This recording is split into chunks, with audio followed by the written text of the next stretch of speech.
Hello and welcome to this week's episode of the Weekly Wind-Up with me, Kyle Warwick.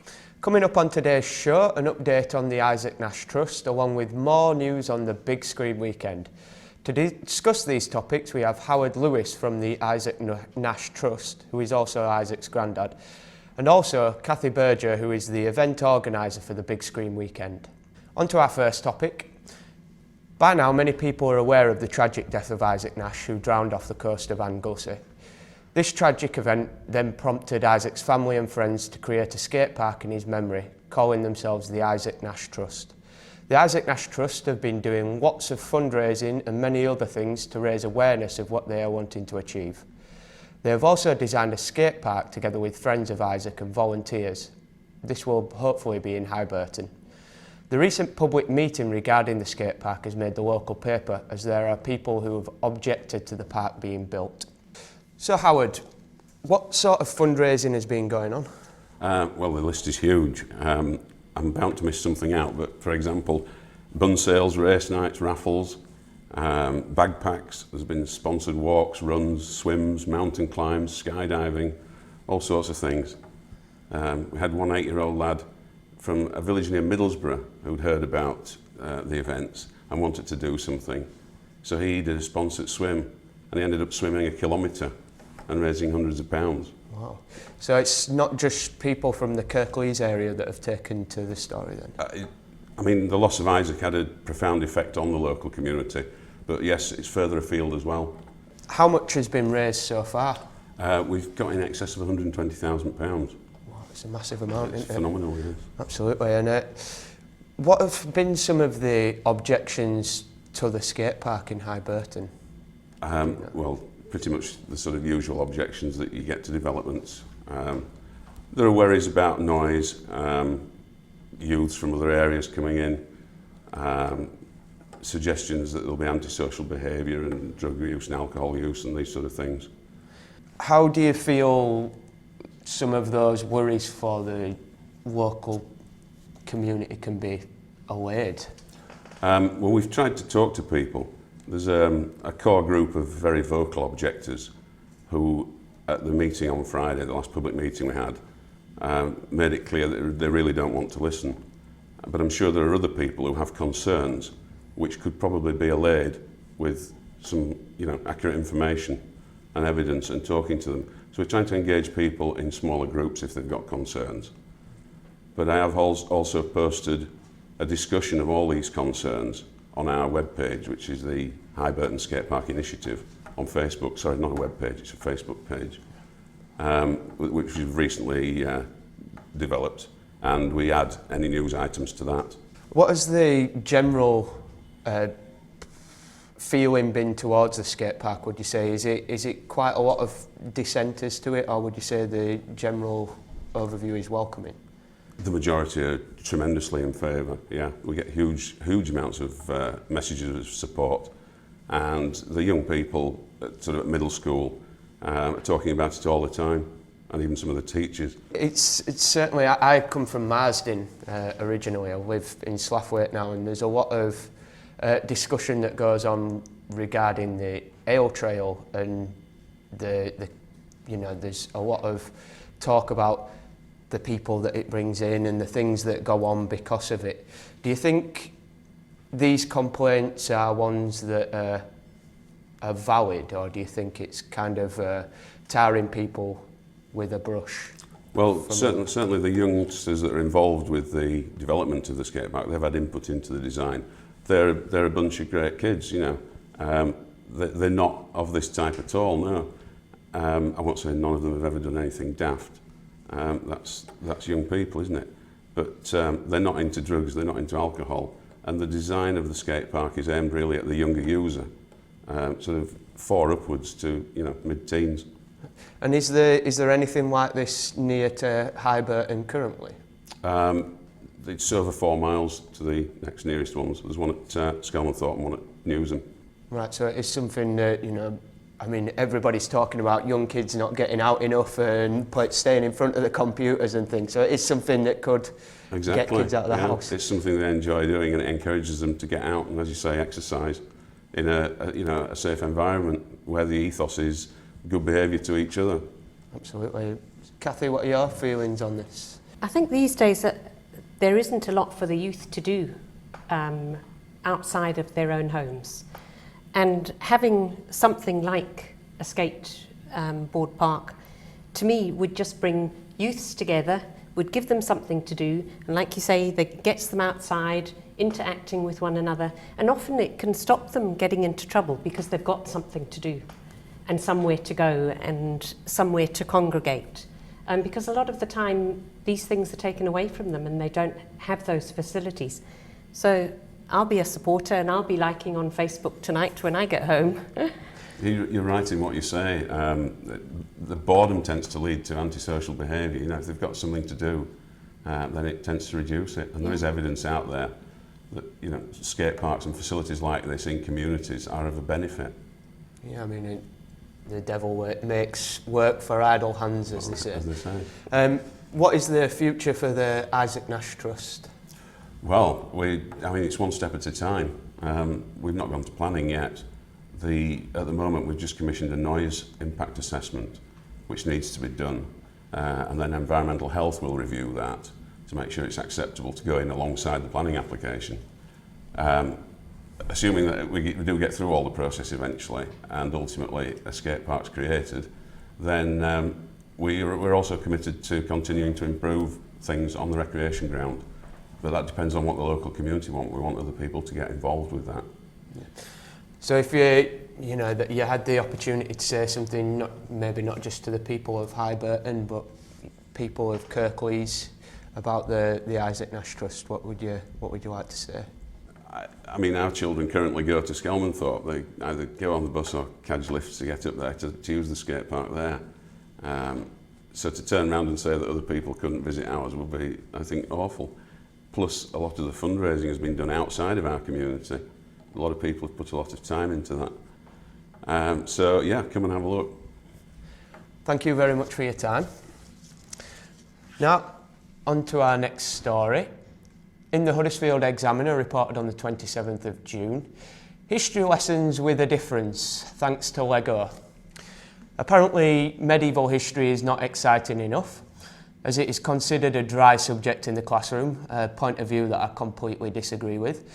But now the University of Huddersfield history lecturer Pat Cullum is concerned, and Dr Cullum likes to make things interesting for his students by breaking out the Lego. When Dr Cullum needs the new students to grapple with some tricky intellectual concepts, one solution is to get out the building blocks. As she believes after a session spent building structures with the famous plastic bricks, the first year undergraduates can be more ready and able to develop and express their ideas in words. She's been encouraged by her experiments in using Lego as an improbable teaching strategy. I'm not going to turn all my seminars into Lego workshops, said Dr Cullum. Now, how do you feel on this? How do our viewers feel?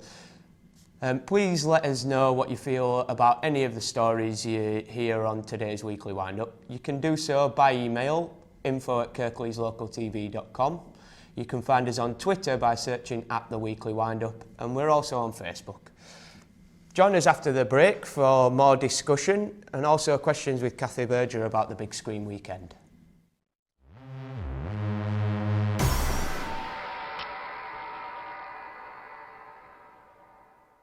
However large or small your business, attracting new customers requires dedication and a lot of patience. Just like fishing, but you also need the right gear. Rods, reels, lines, hooks, sinkers, lures, tackle box, tackle bag, net, bait, gas gloves, clothes, pocket knife, wrench. Or you could simply advertise with KLTV. Online, grow your business and your clientele. KLTV, your vision made reality.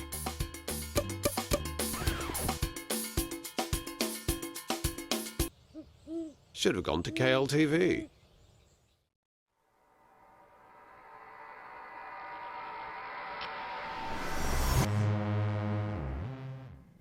And welcome back. More news now from The Guardian. There is a petition that has been started by samedifference1.com called Toy Like Me, which is aimed towards Lego to give a positive representation of human difference. There are 770,000 children in the UK with disabilities and more than 150 million worldwide. Yet these children arrive into a world where, even before they have left their mother's lap, they are excluded by the very industry that exists to create their entertainment. Some small UK toy producers have been quick to answer the campaign call. Arclu, the makers of Watty dolls, already produce 25% of their dolls with glasses and have agreed to look at ways to make future ranges more disability representative. Makeys, the world's only producers of 3D printed toys, have started producing a series of disability accessories for their existing range of bespoke dolls. What are we saying to these children with disabilities and their peers by excluding them? What do our viewers think on this topic? Send us your comments, again by email, info@kirkleeslocaltv.com, post them on Twitter, search at The Weekly Windup, or you can find us on Facebook. On to our second topic. This weekend saw the big screen weekend. Apparently everything was awesome as the big screen weekend kicked off with the Lego Movie. A slight drizzle of rain didn't deter film fans from pitching up in St George's Square to enjoy the Lego Movie. The animated adventure was first to fill the screen in Huddersfield Town Centre, kicking off a weekend of free movie delights for the big screen weekend. As well as the Lego Movie, they also played Mamma Mia for the older audience and had a Frozen sing-along on Saturday and Sunday, with many bars and takeaways from around Huddersfield providing food and drink to the masses. Let's take a look at what some of the people who attended the big screen thought about the weekend.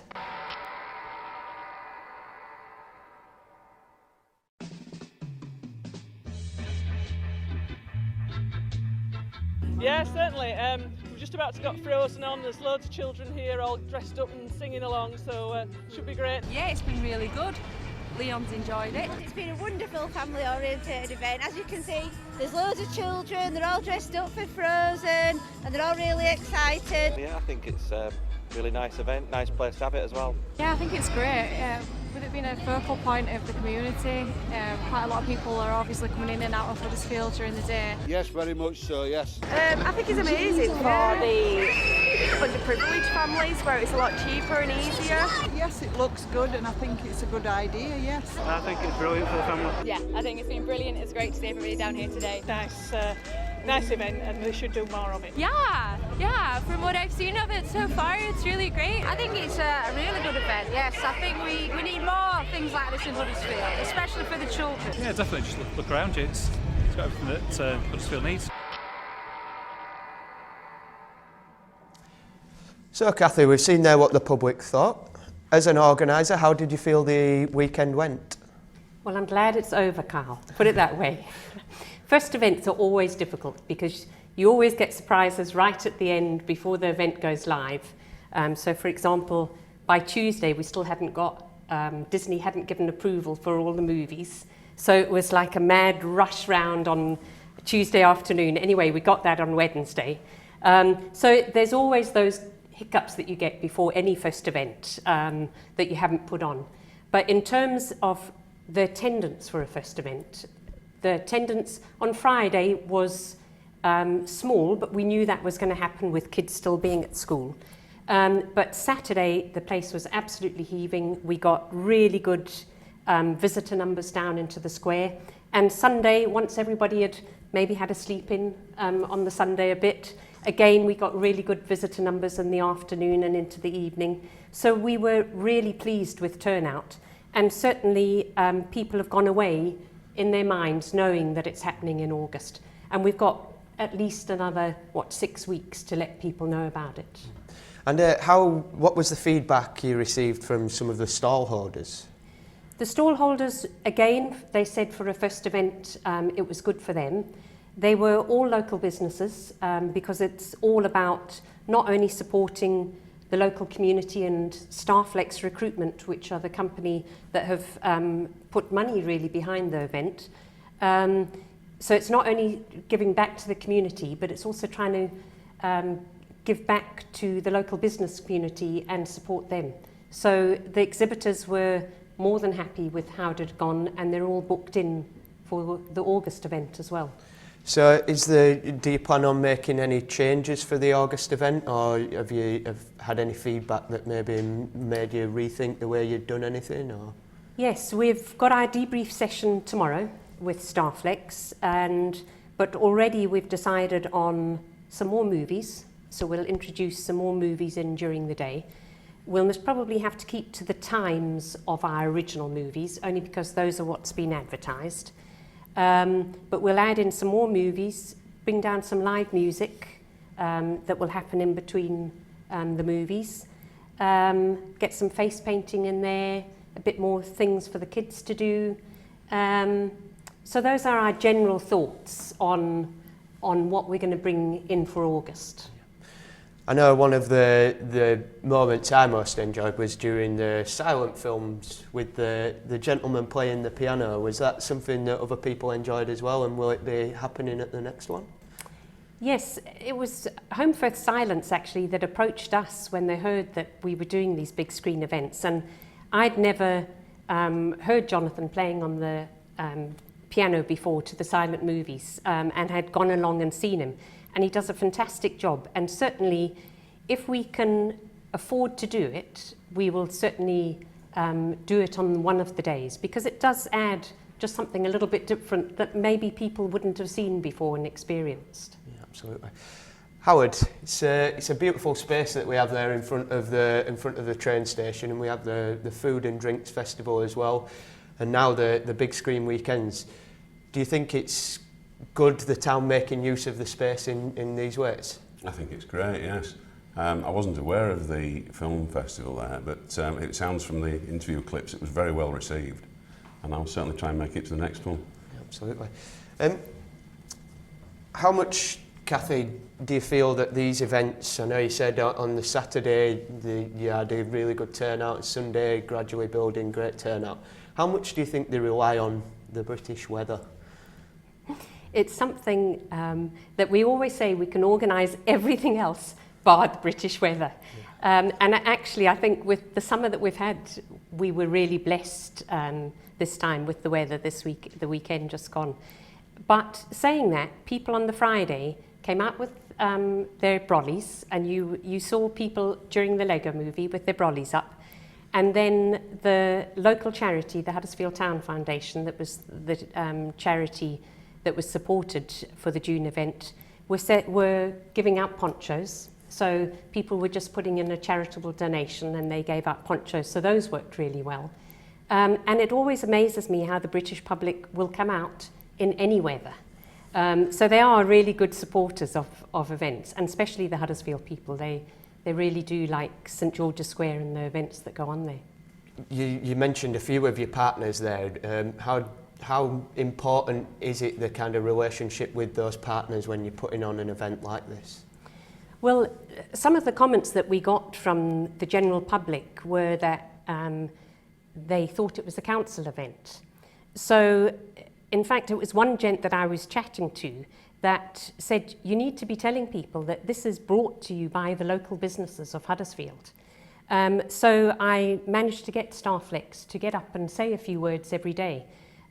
Because without the support of the local businesses, Starflex in particular, and then there were a lot of other businesses, people who advertised on screen, the local exhibitors who were down on site that had all paid to be there, they'd all in some form given some monetary contribution that could make this happen. And hopefully, if come August we can break even, we can do this year on year, and it can then become an event on Huddersfield calendar. Thank you for that, guys. Hopefully everybody out there in Kirklees area will make their way down to the August event. I know from the last one it's well worth a visit. On to our last topic. A road sweeper saved a toddler who was stranded in the middle of Leeds Road in Huddersfield. Two brothers have recently rescued the toddler who ran into the middle of the dual carriageway on his way to get an ice cream. The Kirklees Council road sweeper Gavin Scarlett Mackenzie and his brother Tristan leapt to the rescue of a small boy who was stuck in between the two lanes of a fast-moving traffic on Leeds Road. Gavin, who is a father of 3 from Brookmeadows in Denby Dale, said that they were the only ones to help the boy as drivers sounded their horns at the youngster. The boy, who Gavin thinks was around 2 years old, was wearing a pyjama, trousers, socks and a vest. "We couldn't believe it at first," said Gavin.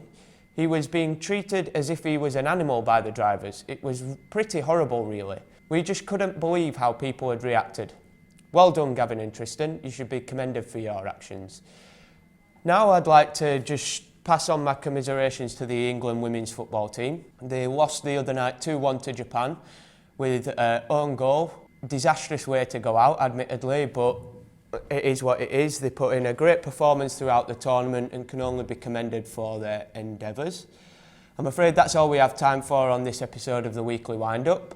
As always, we can be contacted by email, info@kirkleeslocaltv.com, or you can find us on Twitter by searching at The Weekly Wind-Up, and you can also find us on Facebook. I've been Kyle Warwick. Thank you and goodbye.